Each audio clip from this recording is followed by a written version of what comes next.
Assalamualaikum warahmatullahi wabarakatuh. Perkenalkan, kami dari kelompok 6 akan mempresentasikan materi pertemuan 21 mengenai regresi logistik.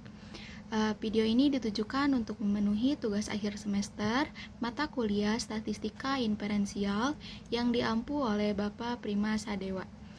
Sebelumnya, perkenalkan, nama saya Lia Julianti, ditemani oleh rekan saya Nurasya Salsabila.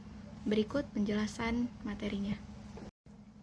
Yang pertama itu ada definisi regresi logistik. Nah, regresi logistik ini adalah teknik analisis data yang menggunakan matematika untuk menemukan hubungan antara dua faktor data.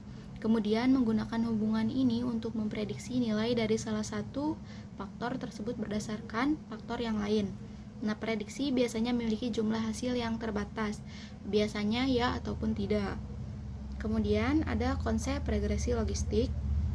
Tujuan regresi logistik ini sendiri adalah menguji apakah probabilitas terjadinya variabel terikat atau dependen dapat diprediksi dengan variabel bebas atau independen. Nah, di sini ada beberapa kasus yang analisisnya umumnya menggunakan regresi logistik. Yang pertama itu ada seorang auditor akan menentukan probabilitas dari sebuah perusahaan yang bangkrut dengan mengambil data beberapa rasio keuangan, ukuran perusahaan besar ataupun kecil. Kemudian, seorang dokter akan menganalisis apakah probabilitas salah seorang pasiennya yang terjangkit penyakit jantung yang memprediksinya menggunakan kadar kolesterol, tekanan darah, kalori yang dikonsumsi, serta gaya hidup pasiennya. Analisis regresi logistik merupakan suatu pendekatan untuk membuat model prediksi seperti halnya regresi linear atau yang biasa disebut dengan istilah ordinary least squares atau OLS regression. Perbedaannya yaitu pada regresi logistik, peneliti memprediksi variabel terikat yang berskala dikotomi. Nah, dikotomi ini adalah skala data nominal dengan dua kategori, ya misalnya besar dan kecil, baik dan buruk, ataupun berhasil dan gagal.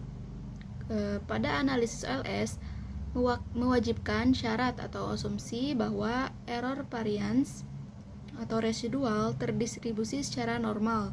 Sebaliknya pada regresi logistik tidak mensyaratkan asumsi tersebut karena pada regresi logistik mengikuti distribusi logistik. Syarat-syarat yang ada dalam regresi logistik ada 9, yaitu yang pertama dari regresi logistik tidak membutuhkan hubungan linear atau antara variabel independen dengan variabel dependen. Yang kedua, variabel independen tidak memerlukan asumsi multivariate normality. Yang ketiga, asumsi homokedastisitas tidak diperlukan. Yang keempat, variabel bebas tidak perlu diubah ke dalam bentuk skala interval atau ratio. Yang kelima, variabel dependen harus bersifat dikotomi dua kategori. Yang keenam, variabel independen tidak harus memiliki varian yang sama antar kelompok variabel. Yang ketujuh, kategori dalam variabel dependen harus terpisah satu sama lain atau bersifat eksekutif. Yang kedelapan, sampel yang diperlukan dalam jumlah data besar minimum dibutuhkan hingga 50 sampel data untuk variabel predikator atau independen. Yang kesembilan, regresi logistik dapat menyelesaikan hubungan antara menggunakan pendekatan nonlinear log transformasi untuk memprediksi odds ratio.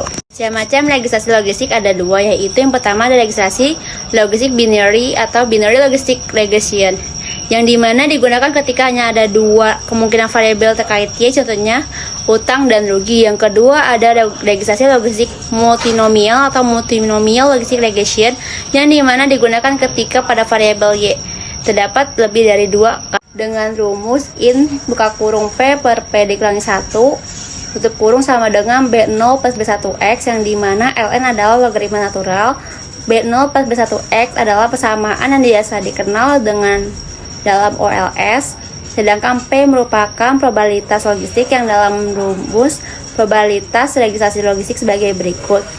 P sama dengan EXP buka kurung B0 plus B1X per 1 plus EXP buka kurung B0 plus B1X sama dengan E pangkat B0 plus B1X per 1 plus E pangkat B0 plus 1 plus B1, yang dimana EXP atau ditulis dengan E adalah fungsi eksponen. Perlu diingat bahwa eksponen merupakan kebalikan dari logaritma natural. Sedangkan logaritma natural adalah bentuk logaritma namun dengan nilai kosakata 2,71828 182 2845 904 atau biasa dibuatkan menjadi 2,72. Pada registrasi logistik tidak ada nilai S-score untuk mengukur besarnya pengaruh simultan beberapa variabel bebas terhadap variabel terkait. Dalam registrasi logistik dikenal istilah pseudo R-score, yaitu R-score semu yang maksudnya sama atau identik dengan S-score pada OLS. Jika pada OLS menggunakan uji F ANOVA untuk mengukur tingkat signifikasi dan seberapa baik mode persamaan yang berbentuk, maka pada registrasi logistik menggunakan nilai chi-squared. Perhitungan nilai chi-squared ini berdasarkan perhitungan maksimum Likelihood. Sekian yang dapat kelompok kami sampaikan. Kurang lebihnya mohon maaf. Wassalamualaikum warahmatullahi wabarakatuh.